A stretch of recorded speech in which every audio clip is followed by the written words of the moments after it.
বন্ধুরা, ব্রিজের নিচে এখন চলে এলাম। এই যাচ্ছি, সব দেখতে পাচ্ছ এই সব দোকান ব্রিজের কাছাকাছি। বললাম তোমাদেরকে ছোট ছোট দোকান আছে, খুবই সুন্দর লাগছে। সকালে লোকজনের ভিড়টা একটু এখানে বেশি আছে প্রত্যেকটা দোকানে। তো আমরা এখন চলে এসেছি পেটাই পরোটার দোকান। আর এই যে দেখতে পাচ্ছ পেটাই পরোটা বানানো হচ্ছে। আর এখানে আমরা সব এখন দাঁড়িয়ে আছে, বসে আছে, সব অপেক্ষা করছে কখন পেটাই পরোটা পাবে। তো একটু ভিড় ছিল। আর এই যে সব, আর তা করতে করতে চলে এলো পরোটা। এদের এখন একটা ফুড ব্লগিং চলছে।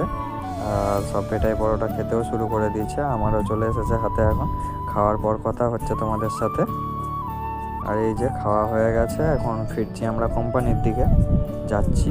আর এই দেখতে পাচ্ছ গাড়িটার কি অবস্থা হয়েছে পিছনটা। অন্য কোনো গাড়িতে হয়তো পিছন থেকে অ্যাক্সিডেন্ট করেছে। আর এই যে আমরা সব, দেখা হচ্ছে তোমাদের সঙ্গে পরে। বাই।